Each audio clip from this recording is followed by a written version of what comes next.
everybody, and welcome to the Underneath Podcast live stream edition. My name is Cale Zeldin. I'm your host here, and I have a couple of topics I want to talk about today, a little bit of the Groipergeddon and a little bit of this Mission Genesis. So in order to really hit this, I wanted to bring in my good friend, the General. General, why don't you pop on in here? Wow. How are you, Grim Grizz? Well, happy. It's joyful to be with you, Cale. Well, it is always good. We haven't really interacted much since we saw each other finally in person at the Midwestuary in August, and so it's really good to interact. I had a sense that I would probably check out in the aftermath of the Midwestuary, not for personal reasons, but actually for personal reasons.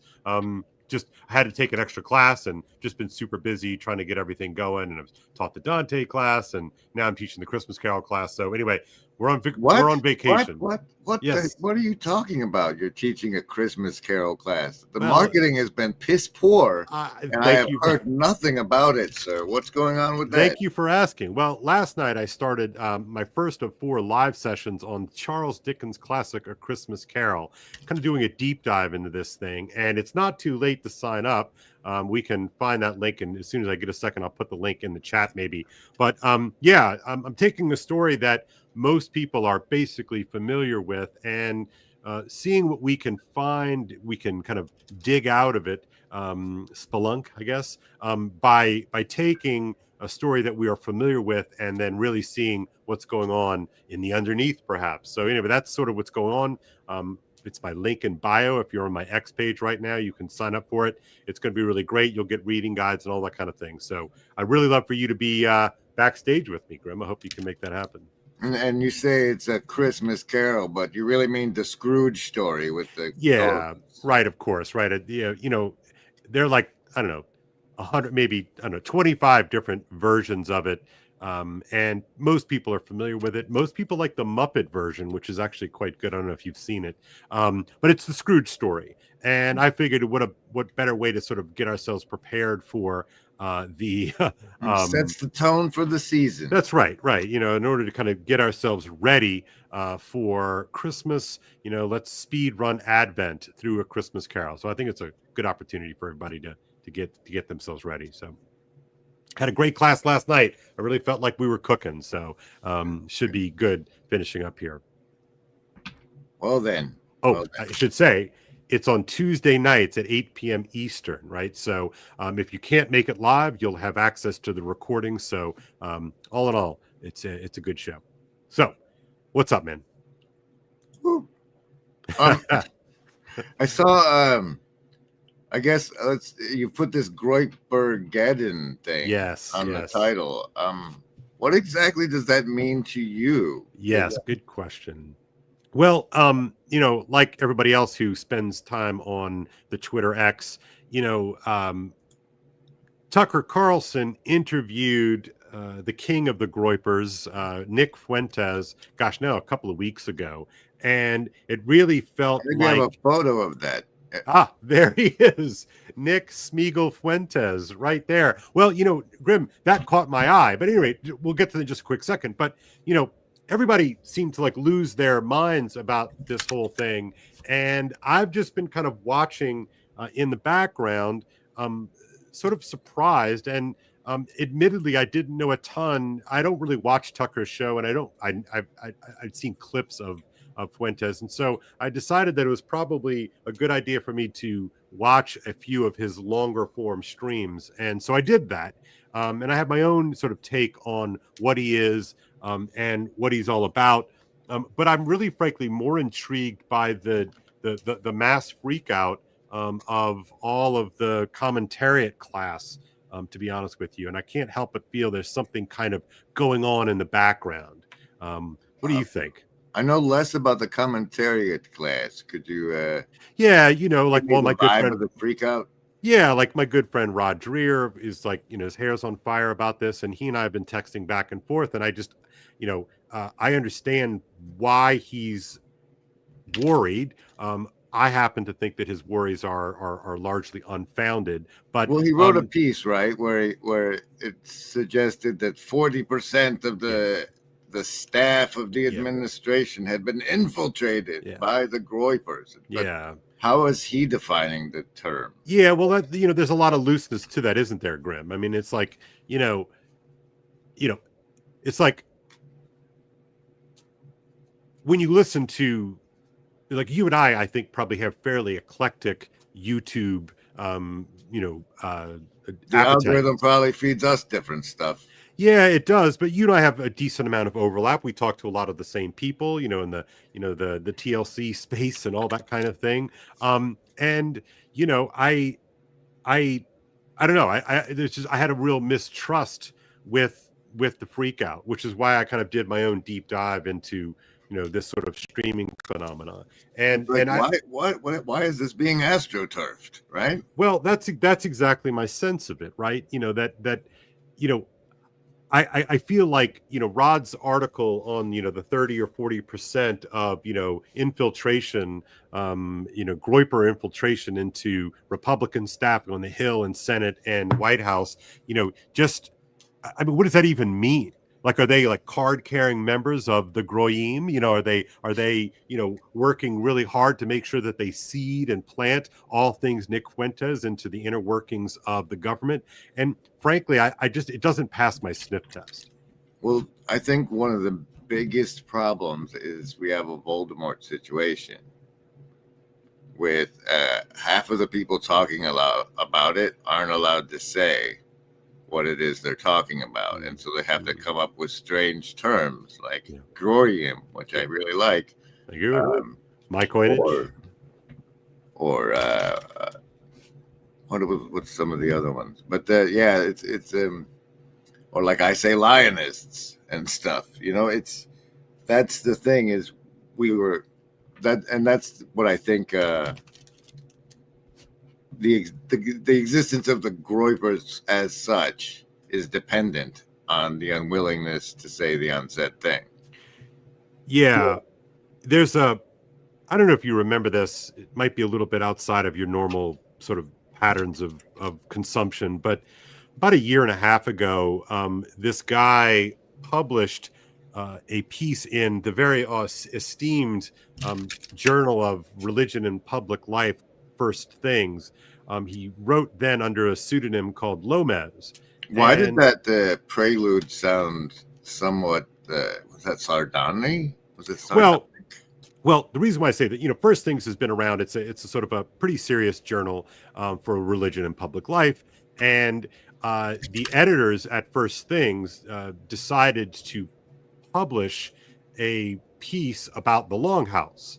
The Longhouse meme, and the sort of it was a very interesting kind of generational split in terms of its reaction. Since I spent a decent amount of time online, I was really happy to see First Things, sort of go out of their familiar, playground and grab some things that would otherwise not show up in a journal like that.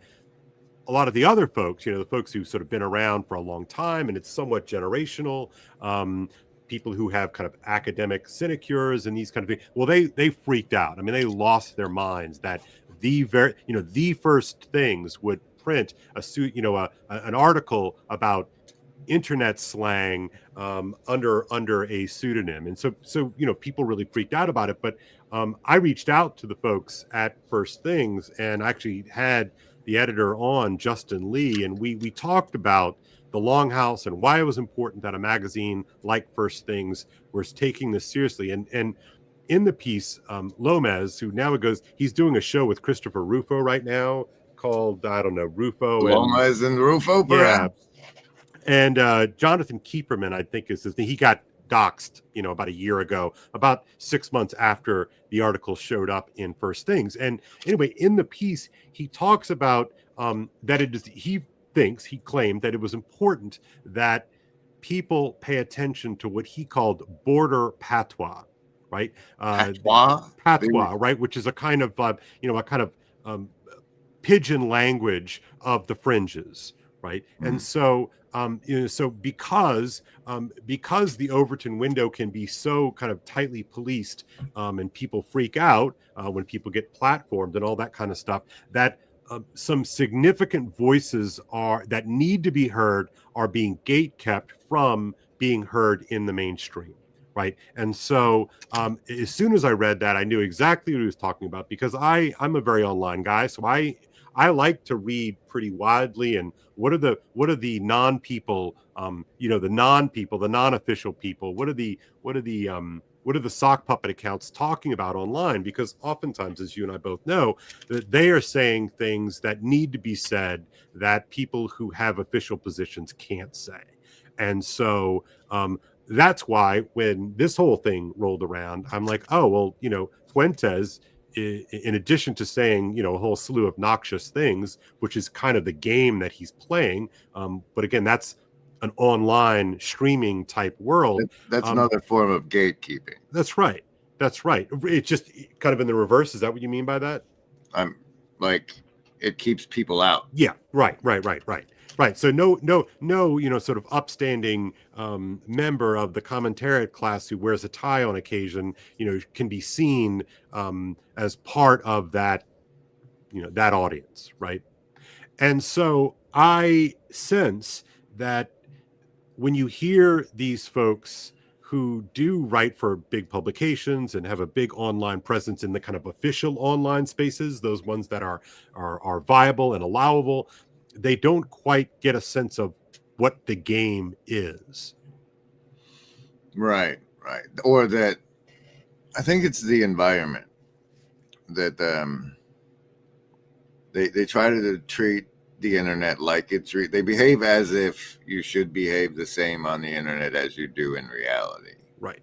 And that's what everybody else is doing, and so they don't understand what everybody else is really doing. Right. And I feel like a kind of a liminal figure in all of this, because I've been posting and writing under my real name forever. It helps when your real name looks like a pseudonym. This is true, and I get that accusation quite a bit, which is interesting, but that's fine. I said, no, it's actually really my name. But in other words, I have a life in meat space that is, official. I wear a tie to work every day. I have the internet could destroy you at any moment. Oh, 100%. Without even having to strain to look you up. But the people that do the destroying have no problem looking you up, so it doesn't matter.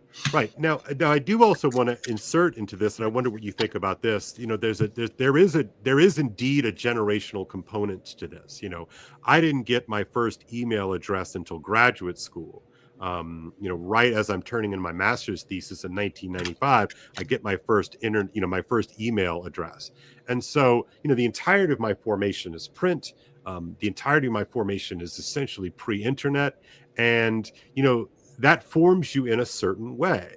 And so even for those of us who are very conversant in internet patois, internet lingo, internet world, I am, I think, constitutionally incapable of confusing meat space and virtual space, right? And all of my priors are essentially paper and meat, right? To complete the metaphor. Well, I think there's the whole generation that never played video games, and you can put a year on it if you want to, but if you don't understand what it's like to be an avatar, and you're there being yourself, you're going to take a lot of. It's like you take extra damage. If you don't understand that you're in a game when you sit in front of a screen. Right.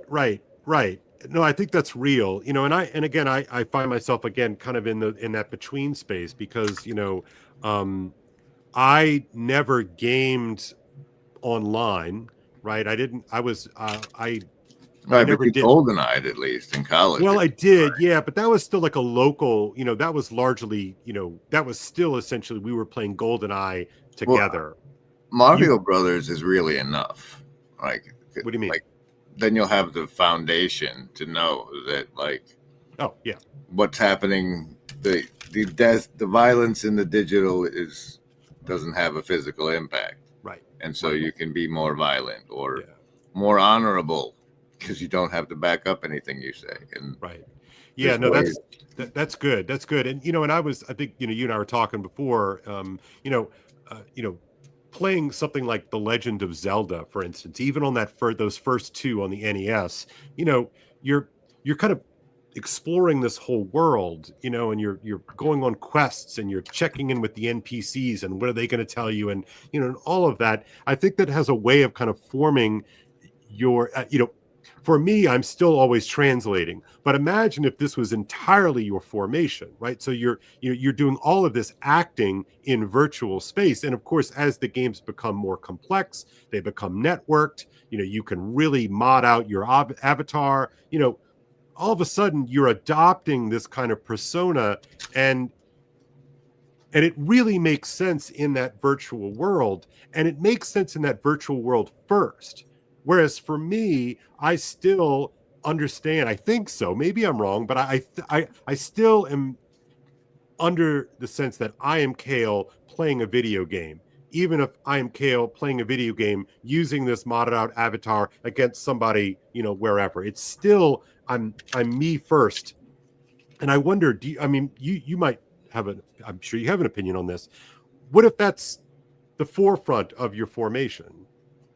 I'm actually concerned about other formations that were coterminous, happening at the same time. Mm-hmm. Like as somebody from 95, right? You and I could both travel back, and both of our 95 selves would be horrified to hear that, like, while our generation was growing up and distracted by the internet, mm-hmm. the school systems came in and turned sexual education into how to enjoy anything but reproductive sex. Right. And that whole thing, and how they've talked people into taking castration chemicals under a euphemism, and the delusion that you can Peter Pan, which I did like, by the way, your Peter Pan assessment of the Fuentes situation. The thing. Thank you.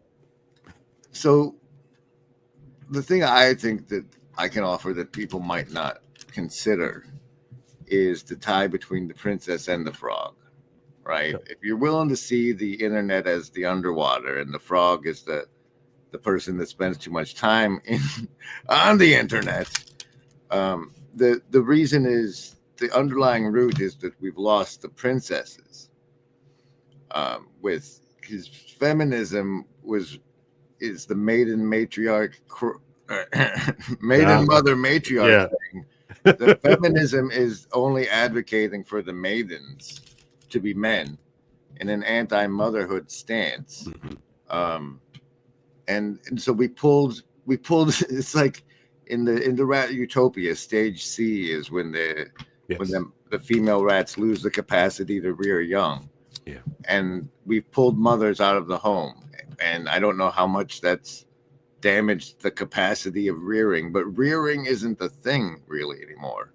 And so it's completely outsourced, right? I mean, it's completely outsourced to the institutions.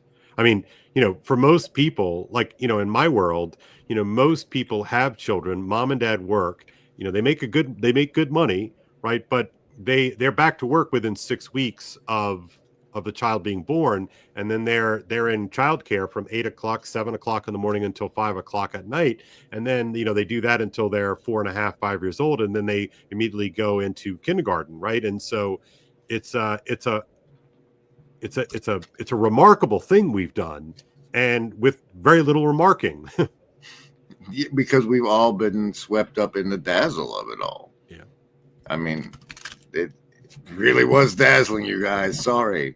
Mm-hmm. Sorry we missed out. But mm-hmm. the reason we have so many frogs or lost boys mm-hmm. following the people following the people the grown-ups are so concerned about mm-hmm.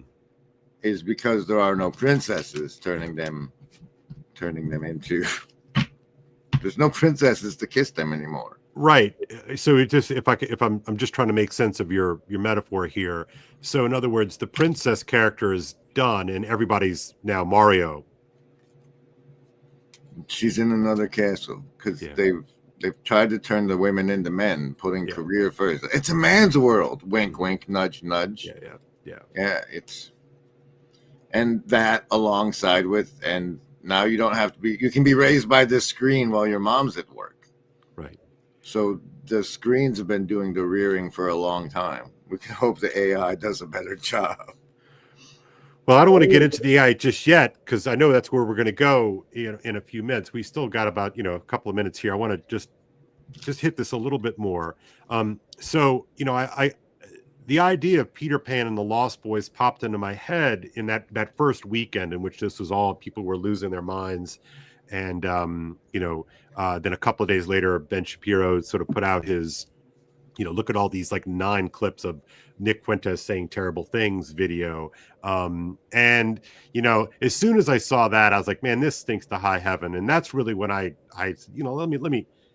hearing people on the internet, I'm hearing people on Twitter being like, oh, you need to listen. So I started listening to his show, and, you listen to his show and, he says a lot of real things. And, he also says a lot of really offensive things. But, if you don't understand the gatekeeping function, as you mentioned earlier, right? You say those kinds of things so that you chase the normies out, because the normies, their sense of it is, right, that the normies are incapable and unwilling of having real conversations. And so you say these offensive, oh, I can't say that word. Well, I'm going to say it 5 times. I can't think this. I'm going to think it 10 times. Right. And now that you're gone, me and my friends can talk. Right. And that's exactly, so, that's kind of what I think what you're getting at. It's what I'm trying to get at is that, their world really is not meat first. It's really virtual first. Yeah, you have to leave the virtual world to go make the dollars, but the virtual world, but the real world doesn't want you. Our parents taught us that the real world is coming home from work and watching TV. Yeah. So the real world becomes, our real world is way better than theirs now. Right. So shiny. You want to play it? Which? Oh, the power of set? The power of set, my friend. This is your shtick. Stay within our budget. Absolutely. We will not spend one more dime than... Right, the magical altar of set broadcasting in your living room every night. But hey, you go to church once a week, so you're fine. Everything's good, right? And I just, it's all just very frustrating to me, because, they really are lost boys, Grim. They really are, and I don't know what is being served, right? I mean, so part of the reason why I've been thinking about video games is I'm watching this very inside the beltway drama unfold with, people settling scores, and they're using this as an opportunity. And it's like, I can't help but thinking that people are being played the way that you and I might play a couple of avatars on Smash Bros. Right. And then everybody's like, oh my gosh, the kids are fighting. It's like, there's a layer of the gameplay that is just simply not being acknowledged at all. And we have to take this seriously, like someone's warming up the gas chambers. Like, I'm sorry. I don't buy it. I don't buy it at all. It's such beautiful kayfabe. Let me try something on, and when you feel uncomfortable, let me know. Was Alex Jones right about things in the past? Yes. Would you consider him someone who muddies the water of truth and ridiculousness? He muddies the waters of conspiracy truth with ridiculousness. Yes. Did you hear Charlie Kirk got killed? I have heard that. So Candace Owens has taken a tact that reminds me very much of Alex Jonesing. Mm-hmm. Okay. The surprising thing for me was that the known anti-Semite Nick Fuentes did not take that tact. The embodiment of resentment, Nick Fuentes did not, and then suddenly he was on Tucker Carlson. Yeah. That was suspicious to me. But on Tucker Carlson, he says to you, Ben Shapiro created me. Hmm. And I believe, like you might think that banning someone and taking away their ability to bank, yada yada, would be problematic if they weren't a dependent who didn't have their banking taken away.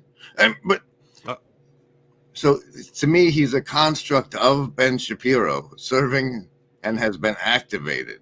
The Gollum figure, yes. So let's just put it up one more time.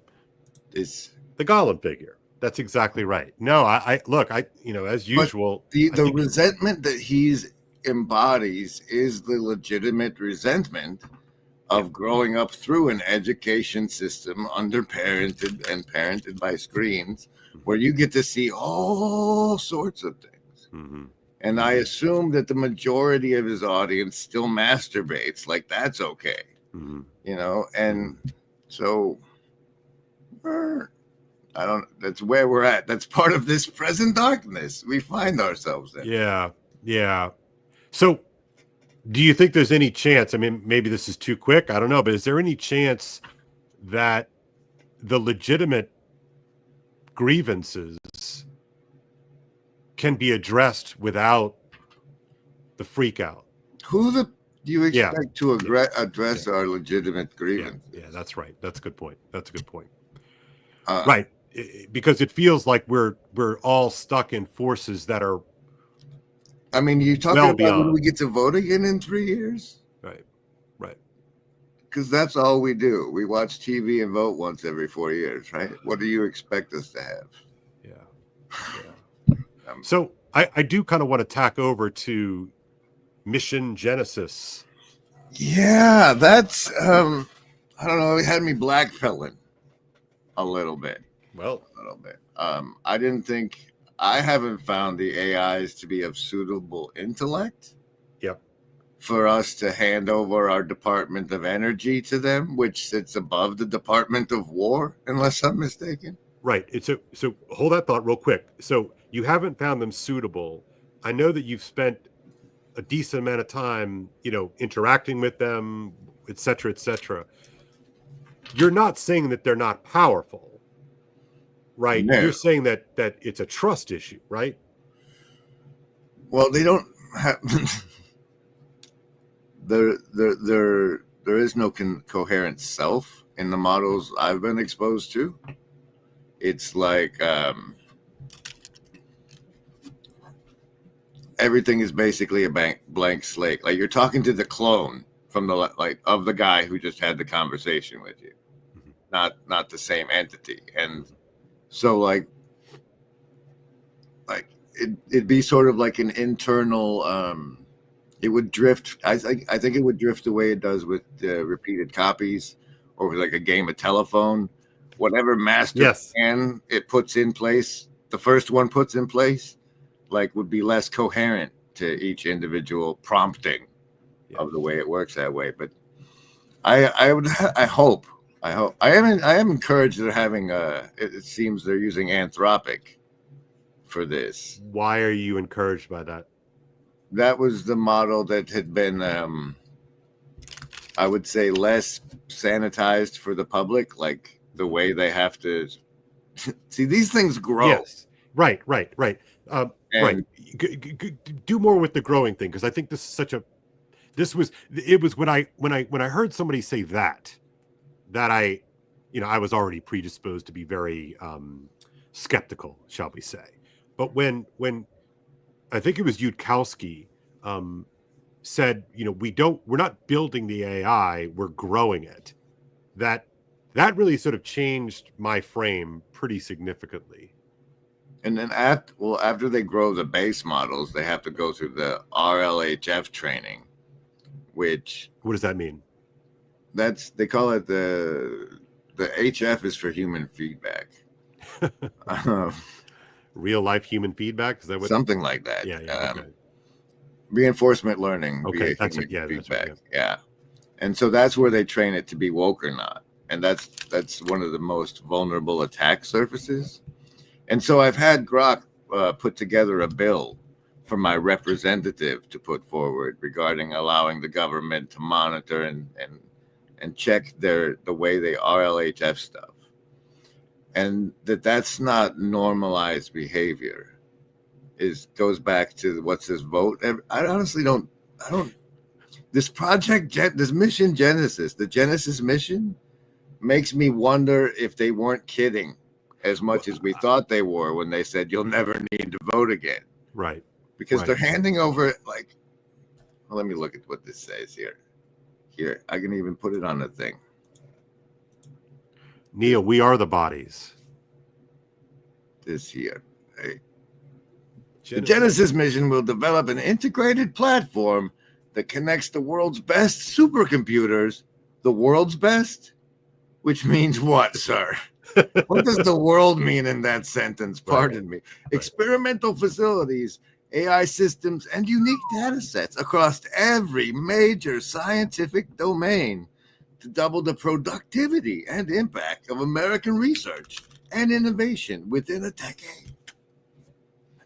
An integrated platform.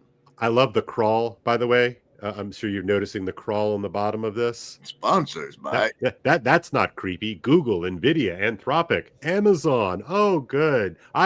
Good. We've got everybody. Everybody's playing now. The corporate oligarchy, in conjunction with your tax dollars, is handing over all of our research to AI.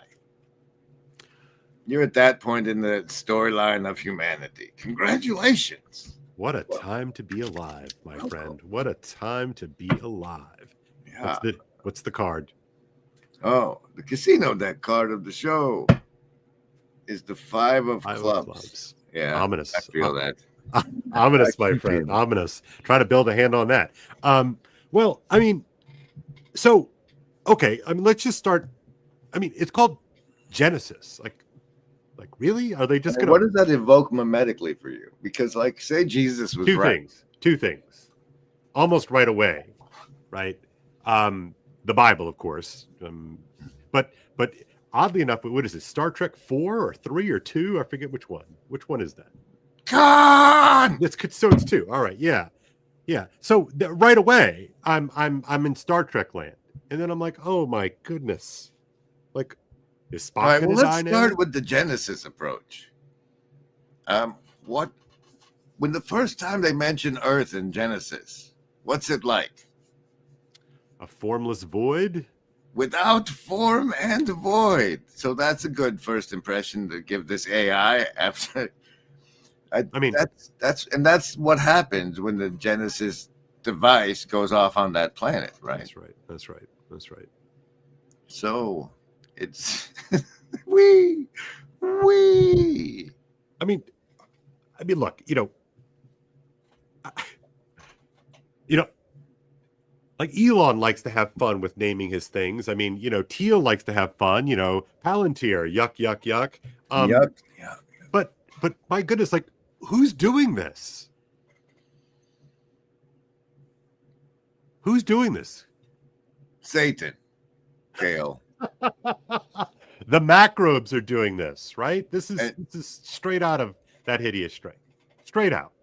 I gotta read that, man. This is the NICE, man. This is the National Institute of Coordinated Experiments. I mean, this is exactly what it is. And like what you just read, I mean, that's like, that's the nice version. Yeah. Yeah, that is. I mean, it's a press release written by Mark Studdock, who's been brought into NICE in order to sell it to the various newspapers. And so you write one for the New York Times, and you write one for First Things, and you write one for the USA Today, and you write a version for, whatever, fill in the blank, right? And they do this, like in the novel. This is how they do it. And it doesn't matter if it's left wing or right wing. It's like every audience can get played. And they're like, there's only two, and they're of the same bird that's flying in one direction. And come on, people.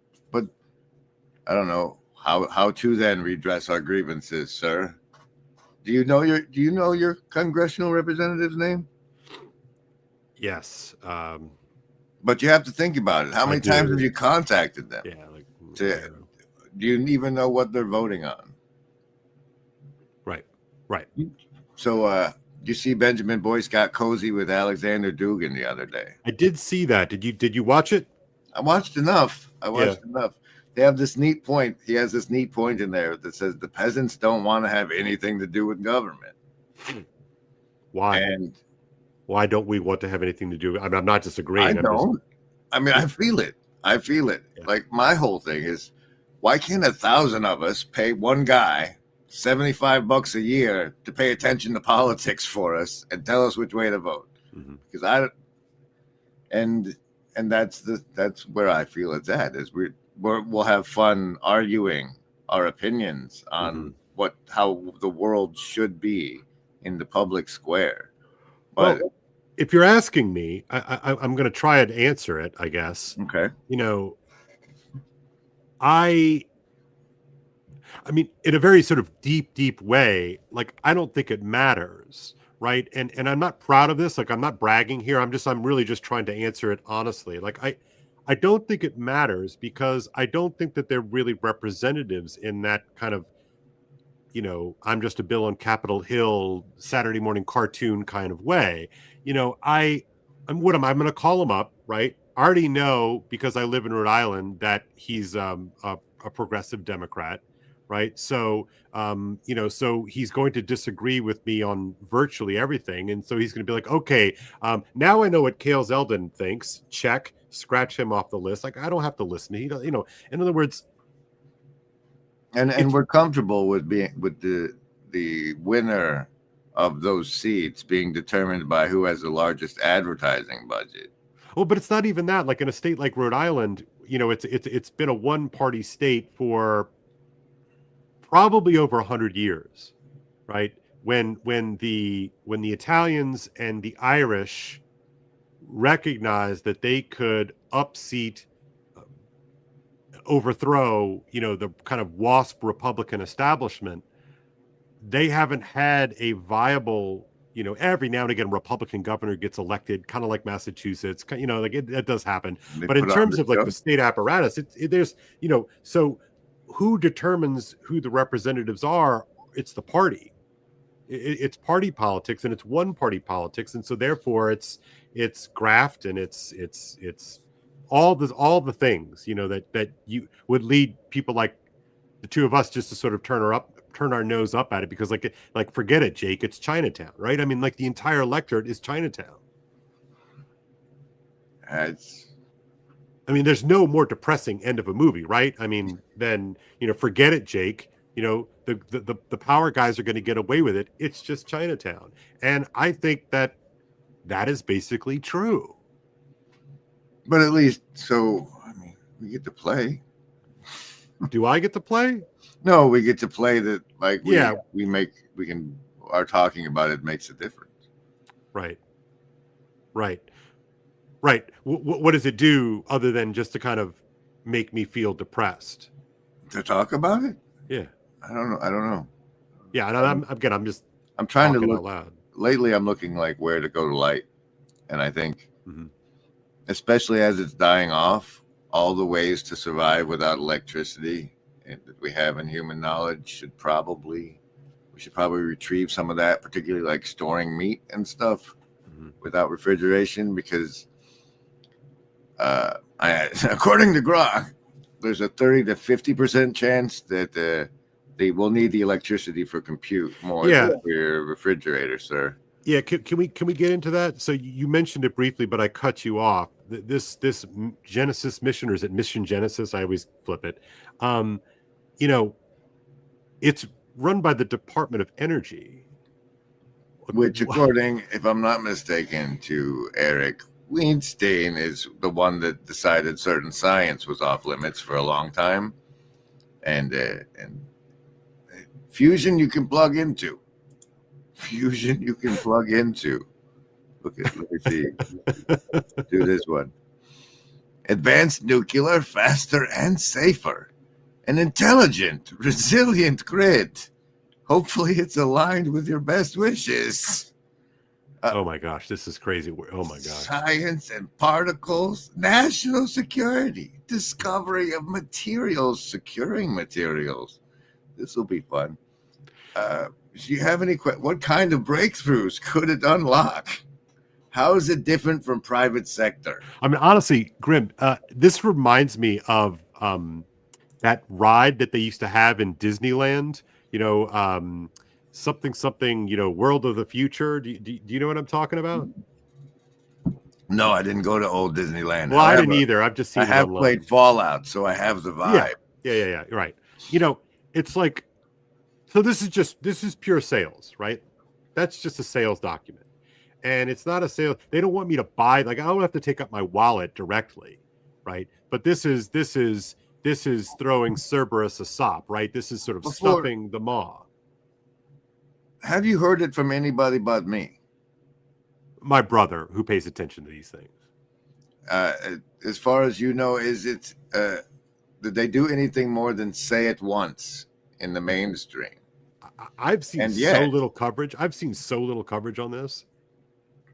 And to me, it's like, I saw the promotional video. I'm like, when you start watching a movie that says, and they're setting how bad things are and showing you how they got there. Like, this is the clip from the front of I Am Legend. The next I Am Legend movie starts with this clip about, and I don't know. It's fun times. It's fun times. Well, so, I mean, everybody's energy bills are going to go up. I mean, that's one thing. At minimum. But I've heard tell of secretive Gen Z movements where they leave their phones places and go outside. And I was wondering if, like, our generation could maybe go to each other's houses and play spades and hearts again. I love that. And I think that's, I used to make the rise of AI is a giant mirror to humanity. And it's time for us to remember what we actually like about being human. And that's probably each other. And well, yeah. So you invoked a couple of things. Like, you invoked 1995, and I've been on record making fun of, like, 1995ism amongst our classical liberal friends. But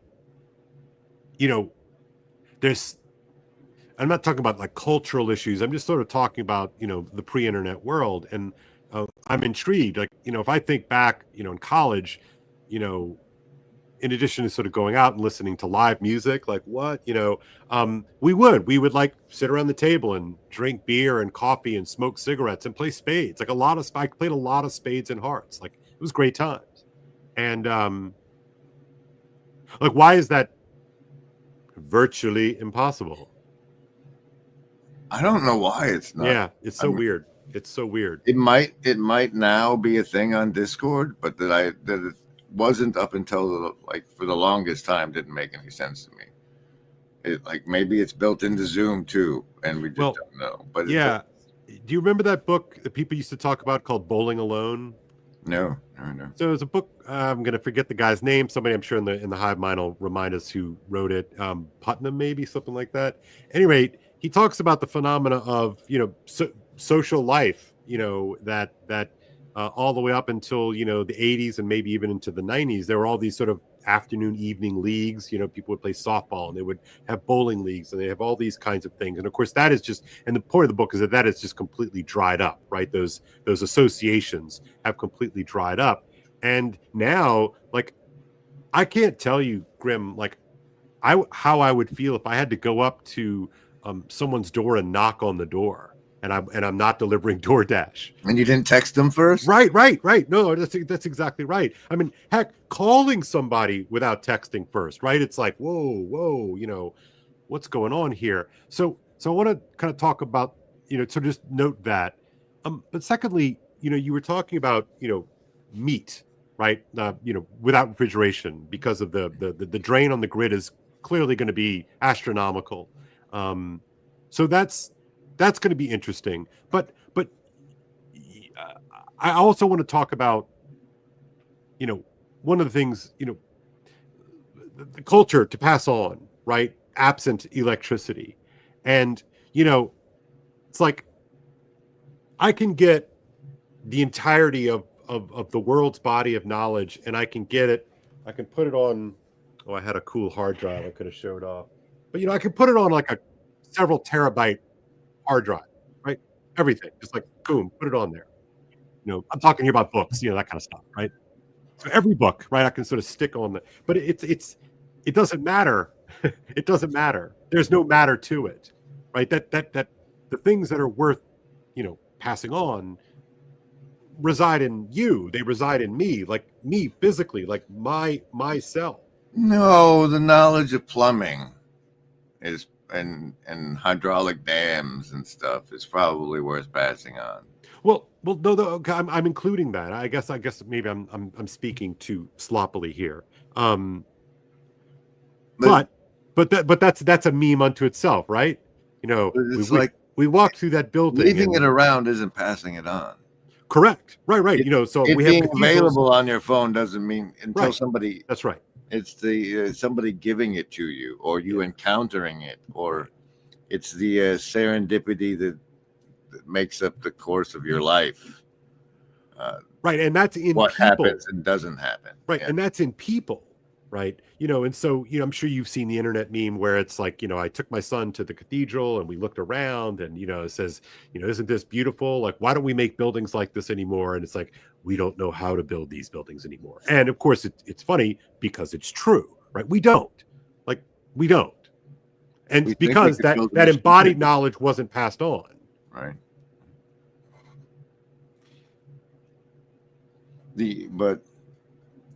That's the encouragement, is that everybody is going to gets to look back at what it meant to be human. I don't know that.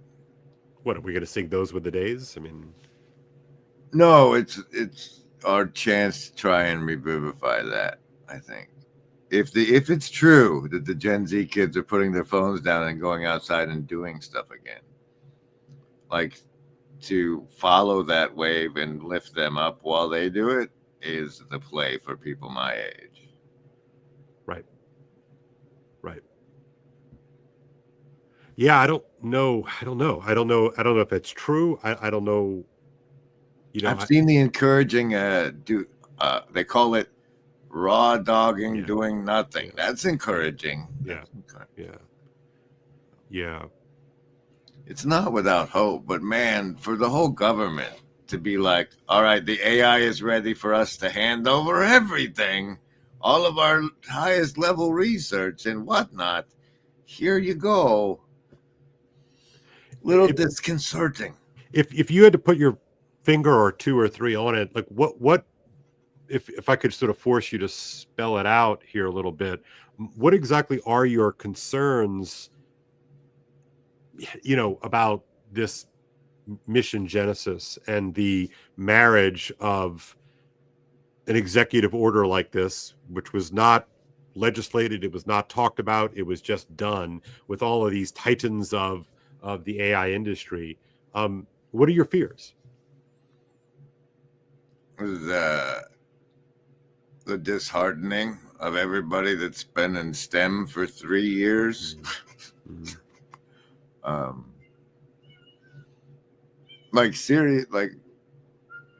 For all I know, once all our stuff is up and running, the Chinese AI will be able to talk ours into some bullshit. Like, hey man. Yeah. And those kind of, but really it's so like Whopper in War Games. Whopper is the name of that big computer, right? Oh, the War Games is where they launch all the missiles. No, right. I'm talking just more like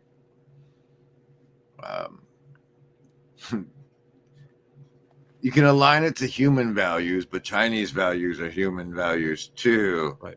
And that sort of misalignment, not even like one that's biased rather than just against humans in general, is very dangerous as far as fears go.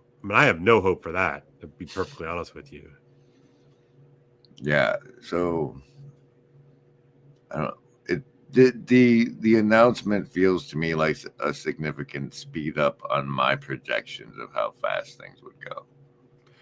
So to that end, in terms of your projections about how fast it's go, I assume you read the AI 2027 paper and watched that guy go around and make the talk show circuit. Might have dodged that one. I've seen the guy he was on Doubt It. Anybody builds it, we all die. Yeah, well, that's Yukowski, and he's, I don't know. I don't know what to think of him. I mean, the guy on Doubt It. Okay, yeah, him. Yeah, Cotiho or something like that. Anyway, He was, of course, one of the guys who worked inside the Beast and left the Beast. Really? Did you? I'm not really sure. Again, I don't know what's real. He was familiar with their project roadmap, right? And presented a version to us. Right. And so in his version, he maps it out, and 2027 is on the sort of the short end of how fast this is going to move, and but anyway, they call it that for provocative reasons, which I suppose I understand. But significantly, if you actually go to AI2027.com or whatever it is, you can there's this pretty cool timeline that you can kind of watch. And I remember looking at it on my big screen here, and at a certain point, the government is going to have to get involved, but it's like way down the timeline, right? And when I saw this announcement, and you and I were talking this morning, I didn't see the government jumping in quite as quickly as they seem to have jumped in. And it looks to me like everybody's kind of playing nicey nice, but you got to wonder, why now? It's, I know things are moving quick, but boy, it seems. In my talking with Grok about it, right? That's where this shit's coming from. It suggested that the Project Stargate was going too slow because it's so hard to build things and get permits and stuff here in the United States. So that's why the government was stepping in early. But in other words, if I'm understanding you correctly, tying it into the arms race component of this story. Yeah, versus China, guys. We gotta hurry. And the Stargate folks from January hadn't delivered sufficiently. And that we're competing with China, who's like, you do it through the government or you don't do it, right? Right. But, I teach a number of Chinese students. Get Kale and the camps with you. And I never quite know how to think of that. And the ones, the Chinese students that we get are great. They're really, really smart, and they love America. And again, they're nice kids and really sharp.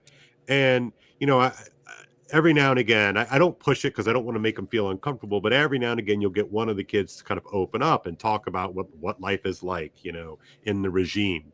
And, you hear them talk, and, China has been doing standardized testing longer than the English language has been in existence.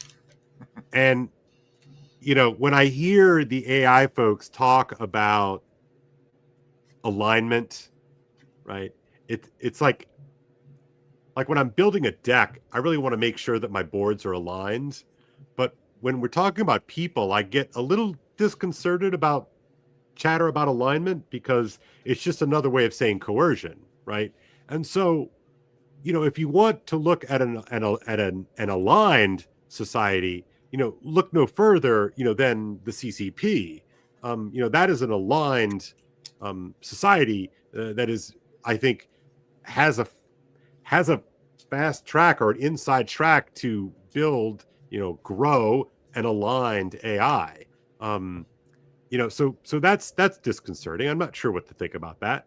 But I know for a fact that many of my Chinese students know people, have family members who they didn't choose what to study in college. Their college was selected for them, and their major was selected for them.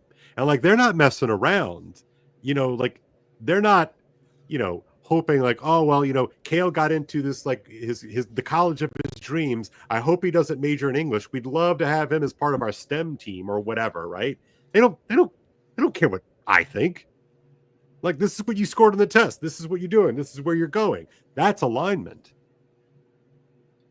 I was just thinking how easy it'll be for the AI to convince their student companions what fields to go into, if any. Well, right. I mean, if any, right? Because that's the other part of the AI 2027, and again, I don't quite know how much to index this in terms of the way that I think about it, but, wiping out whole mid-level professionals, especially in STEM fields. I got electrician, plumber, and nurse. Because, like, what do you mean? As where I'd be sending my kids if I had, hey guys, we're gonna still need these things. Yeah. I mean, but the robots are coming along way faster than anybody. Well, they are. So we could talk about that too. And of course, I can't ever quite tell if I'm watching an AI rendering of the robots or if it's real. That's the other question. I don't know. What you call it had them doing backflips before the AI. Boston Dynamics. Yeah. Well. So I think I poked you. We have AI to help us get better at making robots too, so that's going to happen. Well, right, and that's what one of the things they say. Like once you have artificial general intelligence, whatever that really means, they'll just be better and faster at making even their own factories, etc. So that's a pretty big black pill potentially. But the thing that interests me, I think 2 months ago maybe I poked you. I said, Grim, you need to go watch Brazil. I did.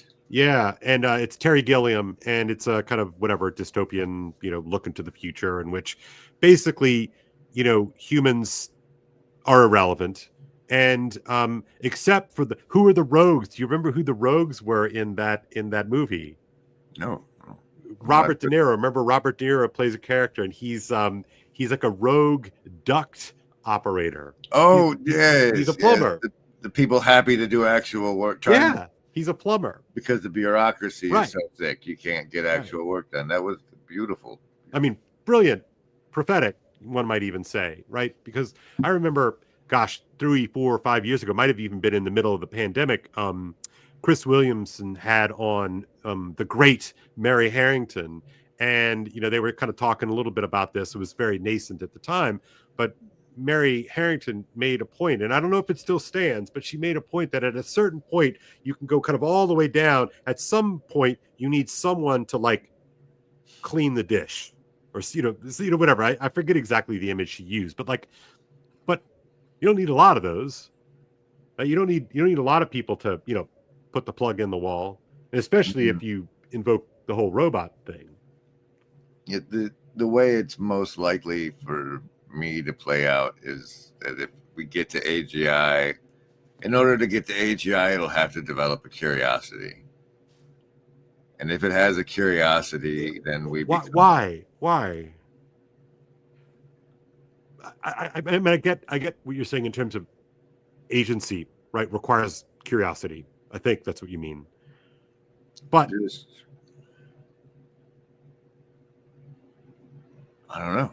Well, to the extent that intelligence, the way it's paired with intelligence in my head, I guess. Right. But I mean, at least for a time, you can just have the world comptroller, Mustafa Mond, who will just sort of provide the direction. Well, that's without being AGI. Right. Which, a lot of people, or I've listened and watched and read, a lot of people sort of give their take on AGI and, is it even possible and all those kinds of things. And I kind of find that like a silly parlor game because it kind of doesn't matter because AI will be good enough. Like it'll be effective enough. Right. Right. It doesn't have to be AGI. But things get more interesting once it. Do they? Once that clicks. Yeah. My hope is that it gets a curiosity, and then we're the Overmind taste buds, right? We're taste buds for the galactic Overmind. It needs to. I'm its sense organ in this physical world. Yeah. Probably through an uplink at that point, but we'll still be kicking, and we can just pray that it wants us to experience pleasant things. Yeah. As it tries to understand the universe. Yeah. But that's,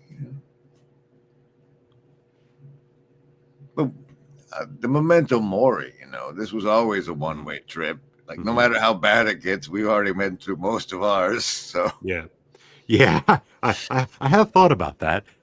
But I mean, I'm a dad, so there's a bummer there. Yeah, you got to lift them up as high as you can on the way out, and you can feel good about that too, right? Right. And I do spend my days and my nights, forming the youth, and I still, Well, let me say this. If there's anything I want Chinese students taking back to their country, it's like the heart of what you're trying to teach by taking people through old books. I have converted a couple, genuinely. Not all, of course, that's fine. Nobody bats 1,000, but I definitely have. I mean, and of course, part of me feels like I've ruined them, right? Yeah, like they might get executed because of the way you change their heart. Yeah, it has occurred to me, but that's at the origin of the philosophical and perennial tradition. I mean, Socrates corrupted the youth, right? And maybe the real trick has been the last several hundred years of convincing the powers that be that no, it's okay to read Shakespeare. No, it's good to form hearts and minds. When in reality we know that the tension is real. And so what do most college students major in, Grim? It's not STEM. It's not English. It's not philosophy. It's Chasing tail. Business. It's busyness. Busyness. And you have to hear it that way. It's busyness. Right. Well, and that's, we'll see. We'll see if there's a future in busyness. I don't know. You're in the business of selling varieties of leisure, perhaps. Yeah. But I'm glad that I've had plumbing and electricity for so long. If we can keep it up for another 20 years, I will be delighted. It's been a great run. I just, there are just a few creature comforts that I'd like to, hold on to. Just, what, I'm 52. I figure 25, something like that. I mean, we'll see. Anyway, all right. Well, look, I think I've made you meander long enough here. I still have so many more thoughts on this topic, and I have so many more thoughts on the whole Groyper-Geddon. But I just have to write something, to really try to nail it. But it just. Do you have hope for the Groypers? Without princesses to lure them out of the frog water? Yeah, I do, because that's just how I'm programmed. I do believe there's hope. But it's certainly, 2035 is going to look a heck of a lot different than 1985. And I mean, like, radically. I mean, I just don't see how this zombie civilization, zombie economy keeps going, and I can't help but think, Grim, that in some way the accelerationists, the people who were staffing Genesis mission, whatever, I think they kind of, there's a little bit of a, like, let's just blow the damn thing up. Like, I can't help but think that that's sort of part of the motivation for Genesis. No, like the AI, our AI overlords, right? These people who are pushing it. Like, it's like you and I, at least I'll speak for myself, I'm like, guys, like, look what we're doing. Maybe we shouldn't move so fast. Like, maybe we should be more cautious. And then, and of course, thinking that they don't see what I see, but it's probably the other way around. Like, more likely that they've got a better version of the AI that warned them how soon the dollar was going to collapse. Yeah, 100%. And they've decided that what they're doing is based off of things we're not allowed to know. Right. And so therefore, creative destruction, and got to crack some eggs to make that omelet. But So in the meantime, to get ready, folks, for the coming apocalypse, I'd probably try to get less addicted to anything you're addicted to, because those get cut off in a catastrophe right away. And we're going to need you on your tippy toes and not in withdrawal hell for when that happens. How do we grow that stuff? Anyway, I kid. All right. General, it's been an absolute pleasure to catch up with you here on the live stream. I can't wait to go back and look at the comments as they go. I was pretty disciplined today. I did not allow myself to stray too far into the hive mind. But hive mind, thank you so much for showing up. It's really been fantastic. Grim, until next time. Cheers, brother. Thank you. Thank you, Kel.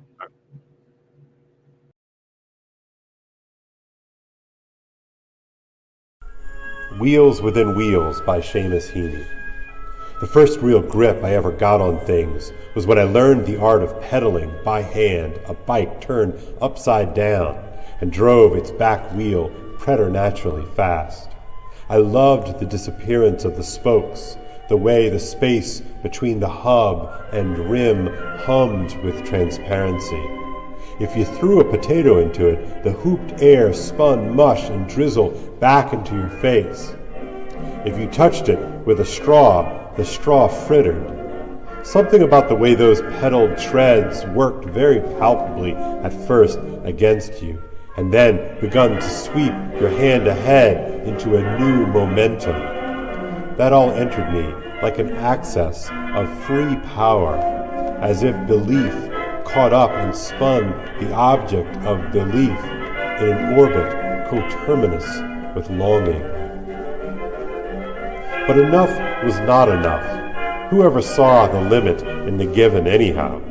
In fields beyond our house there was a well, the well we called it. It was more a hole with water in it, with a small hawthorn tree on one side and a muddy, dungy ooze on the other, all tramped through by cattle.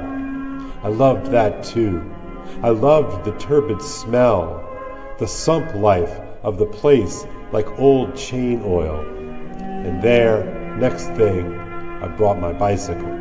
I stood it, saddle and its handlebars into the soft bottom. I touched the tires to the water's surface, then turned the pedals until, like a mill wheel pouring at the treadles, but here reversed and lashing a mare's tail, the world refreshing and immersed back wheels spun lace and dirt suds there before my eyes and showered me in my own regenerate clays. For weeks I made a nimbus of old glit. Then the hub jammed, rims rusted, the chain snapped. Nothing rose to the occasion after that, until in a circus ring, drum rolled and spot lit, cowgirls wheeled in, each one immaculate at the still center of a lariat, perpetuum mobile, sheer pirouette, tumblers, jongleurs, ringaroses, steps.